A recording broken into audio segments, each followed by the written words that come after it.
Yo, what's up, guys? Now I'm back again already, and I'm gonna start off by saying I got this inspiration to do these challenges from the Intoxicated Gamer. I've been watching his streams, and ever since he did the Avengers Carina challenge, I started that one, finished it in about a day. Then I had a real inspiration to do the Zemo challenge because it was pretty fun. The Zemo challenge was even more fun.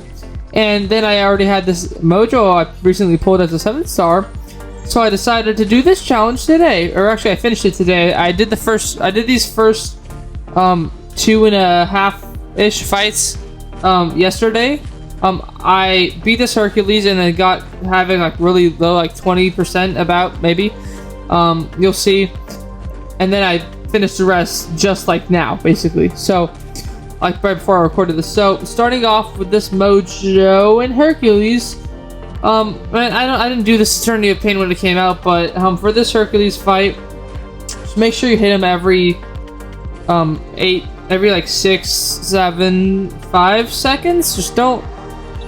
There's this little gray timer. It'll be kind of hard to notice, but it puts a degen on you, so you want to make sure that you hit him, and then it refreshes the timer. Now another thing. Also, you don't have to worry about like you play Mojo. Here, all you really gotta do with Mojo is just try to get his prompts down. By the way, I do, and yes, I killed him. I killed Hercules, but basically that's pretty much it.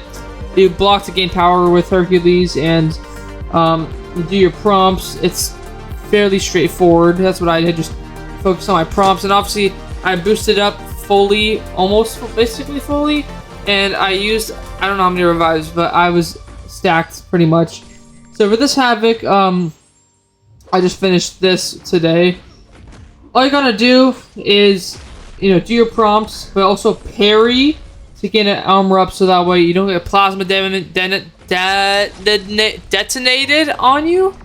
But whenever you dex, and your precision will get rid of your armor up after you dex. And then also every like 8 seconds or so you're gonna get an armor up if you don't hit the opponent, or armor break if you don't hit the opponent.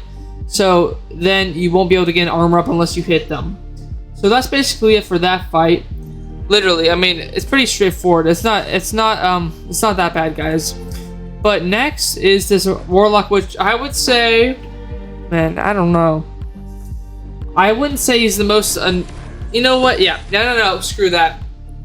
Yeah, this is the most annoying fight on the path, and I mean, just in any shape or form. I know even the next challenge with Tigra and stuff and Jabari, I know that's it's gonna be the hardest fight on the path probably.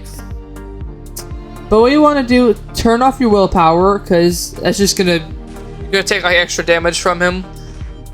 And you can try to do your prompts. It doesn't really matter because it's power shield, but also only throw special ones, because they will nullify the armor up on Warlock, and I forget exactly what it does, but you just want to nullify his armor up when you can. And special one, just trust me, it's just the safest route to go. I tried special 2s and didn't do anything, but you need to intercept him to gain a passive precision, so you're going to need to intercept before you throw your special attack. Now, also, try your very best to throw your special attack when you're not infected. So look, I was at 19 charges, and then I threw it. So just try to throw your special one like at like 15 or under infection charges. But you don't have to worry about it, because like I'll throw even with an infection on. It just reduces the chance to crit. So you might crit or you may not crit. So you may waste the special or you may not waste it. It really depends. But also your striker is kind of the same thing, but once you have that precision on yourself, the striker is gonna crit. It's not gonna do as much damage as your special attack though, so keep in mind of that. Also for I don't know what the degen is about, but that's like the biggest problem with me. I keep getting degened. I don't exactly remember, but just you could, if you guys research his kit a little bit more, that will help, because I did not research fully, but I knew enough. So Look, intercept there. I have precision. Also, do not. I mean, you can throw special ones. You can let him throw special ones. Just don't let him throw a special one when you are infected. Do not let that happen. You'll get power drain to degen. So try to stick to him only throwing his special twos. It's gonna be easier to dex and overall better time. But this fight was pretty bad. I don't know about rating the fights. Maybe I can in a second. But this Nick Fury, just cover it. I don't know. I can't explain exactly. You kind of have to read a little bit. So hey, I'm not the best guy, but hey, listen up. He's just gonna be throwing specials. He's not gonna lose any power from throwing specials if you have a debuff on you. And that's basically it. He just expect to be dexing a lot of specials, but play it normally. Get your prompts. You should be having. It should be like the easiest fight so far. I mean, I didn't do good right there. But also, don't hit his block. I think, yeah, don't hit his block because you'll get a bleed on yourself. And that's just going to be bad for the power node. Now, to rate the fights, I would say Hercules is probably like a 6.5 out of 10 because near the end, with all of his charges, it was hurting quite a bit. But it wasn't that bad. Now, for Havok, I'd give him a... I think that was actually easier because he doesn't have like a ramp. You just gotta make sure you play right. I'd give the Havok fight a 5 out of 10.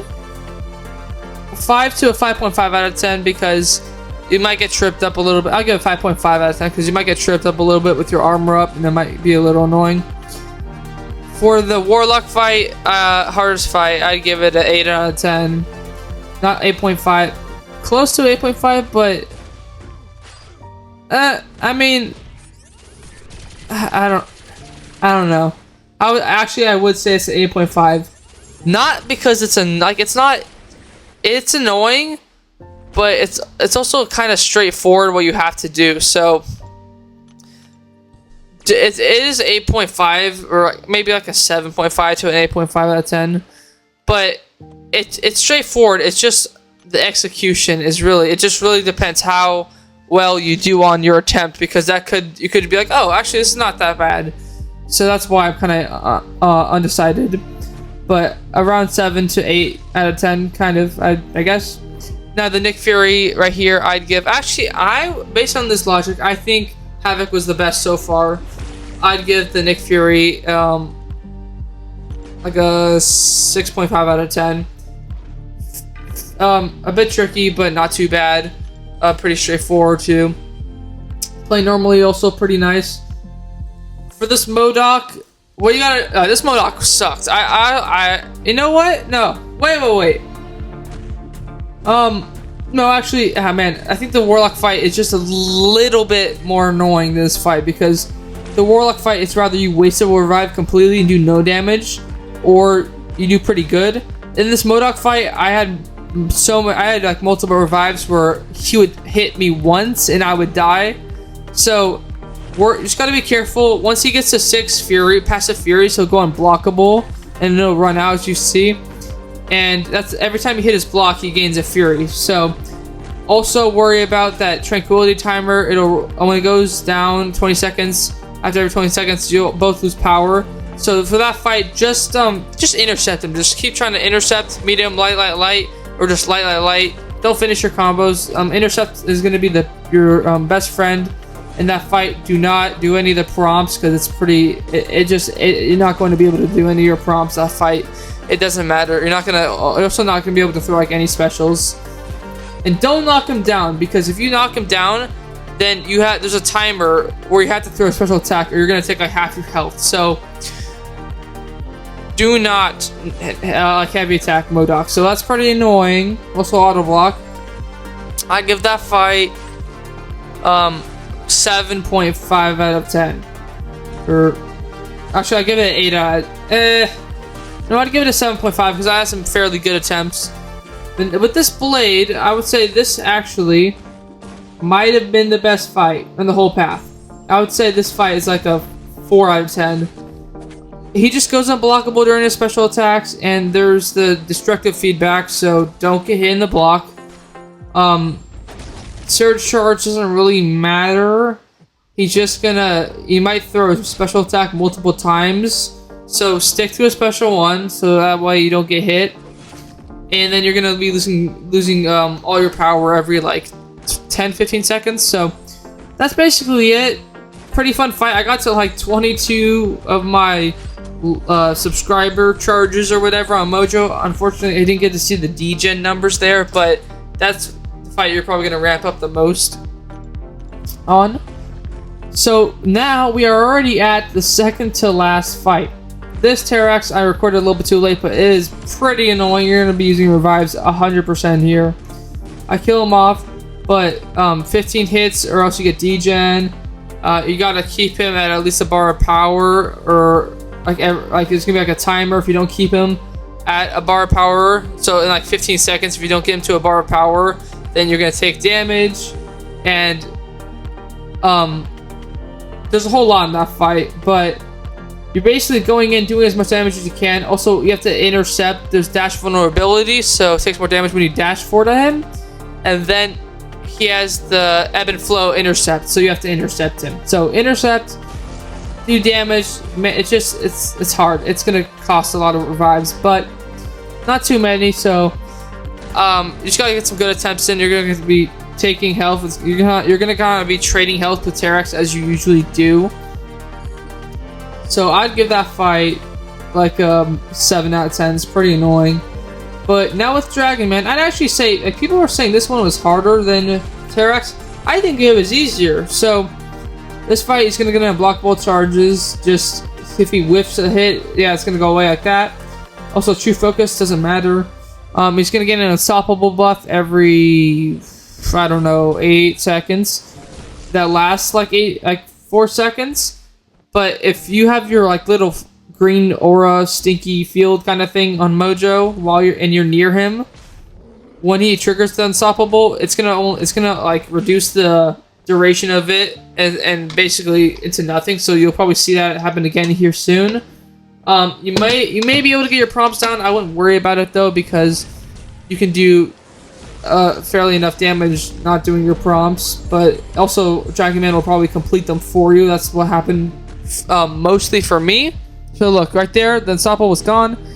It might happen even again, or actually I might kill him off, but it's basically the whole fight. Just worry about his power gain. Just keep in mind that that's gonna be happening a bit. Also, do not parry this guy. I mean, I died pretty badly here. I did not get a solo on any of these fights except for Blade, by the way, and maybe Hercules. Actually, yeah, Hercules too. But do not, please do not parry this guy. If you parry Dragon Man, you'll apply an armor break on him for like 20 seconds. And if he has an armor break on him in his kit, he applies his passive degeneration that does, I mean, it was doing like 750 damage per tick for the duration of the armor break. So it was horrible. So just don't parry him at all. Don't well-time block any of this stuff. Just don't, please don't. But that's really it for the fight, man. And for this challenge, I think this is definitely the hardest challenge. And I haven't done the last one, but I can tell this is the hardest challenge, man. I just play tested my Tigra, and you'll see, guys. I ranked up my Jabari Panther as a 6-star because I don't know. I don't think I'm gonna get her as a 7-star. So also she's awakened, so that's just, I would say it's better, because I don't have a 7-star for her at all yet. But I finished off this Dragon Man with my 5-star Mojo, and the funny thing is, actually, guys, I started this fight. I have a clip, but I started the fight with a 5-star Mojo and got 10% of his health down. So that was like my best attempt with a 5-star Mojo. That's kind of crazy. But it is finished. Another one in the bag. One more to go. I'm gonna pick Jabari, or actually, yeah, I picked Jabari out of here just because she benefits more than Tigra. I don't know.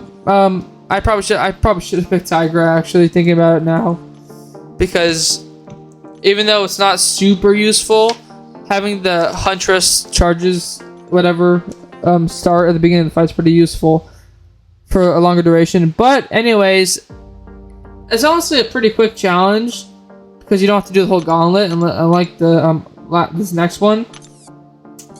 that I will be doing maybe today or tomorrow. I don't know, guys. I'll talk about it in a bit. But I pick up these rewards from this double track event. Also, guys, Beta Ray Bill will be available August 8th. So in about 2 weeks, he will be here. I hope he's so good, man. I'm so excited. Please, man, just guys gotta channel the energy. But anyways, yeah, I get this Valiant selector too. Also, I could have bought this stamp selector before the challenge. I would have had enough to open a 7-star, but I'm like, I want this challenge to feel rewarding, so I decided to wait. And so that way this challenge would get me enough for a 7-star, but I'm close to another one. So actually, guys, after this next challenge, I may have enough for a 7-star crystal after the Tiger Challenge too. So that's gonna be fun. And here I was looking for Hood. I was looking for Hood because I don't have a Hood, and he's pretty great for Battlegrounds I've seen. And man, I've opened like 4 Abyss Nexus crystals, or 5, like 3 to 5 that are missing, and I have not pulled Hood.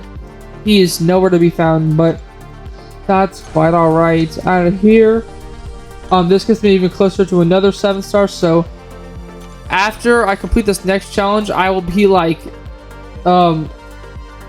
60, like 3 7-star shards away from a 7-star crystal. But actually, I think I'll probably get it from somewhere else, because I might do the challenge probably tomorrow, because it's gonna take a while to do this challenge. It's the whole entire Eternity of Pain, and the acceptance one especially that we have to do. I'm pretty sure it doesn't give you any rewards, so I'm only gonna get rewards from the Carina's challenge, which kind of stinks, but it's alright, guys. We move on. But here is the 7-star reward for this challenge, and that will pretty much wrap it up after this. Just showing a little bit of some extra stuff, you know what I'm saying? My Jabari Panther. And also, I took Tiger to rank 4, by the way. She's like rank 4 Sig 160, I think. And I tested her in Realm of Legends just like before I recorded this. She did a fight, the first fight in like 50 seconds, so she's amazing. Can't wait. And I get Ebony Maw. Oh man, now I'm looking at it. 1 away from Jabari Panther. The game must know. They must know I needed her, but it doesn't matter. I'm like, hey, you know what? Whatever. I'd rather have her as a 6-star. I actually think she's kind of underrated. She should get a buff though. But I actually think she's kind of underrated, man. So you're gonna see rank 2. I think she's like Sig 100, maybe 120. I'll get her to like maybe 150. I don't know. I think she actually might be okay at where she's at right now, but this is also with boosts on, so she's gonna it looks a little weird, but rank 3 as well. I'm working on that rank 4 Jabari Panther. I'm gonna actually complete the Conqueror event quest to get another potion pack with my units, and then after that I'll get enough for rank 4 Jabari Panther, take her up, and we'll be all good for the final challenge probably tomorrow. So it may or may not be out tomorrow. I might stream it actually because it's the last one. But that's really gonna wrap it up for this video. Hopefully this helped you out, you guys, and I'll see you guys very, very soon.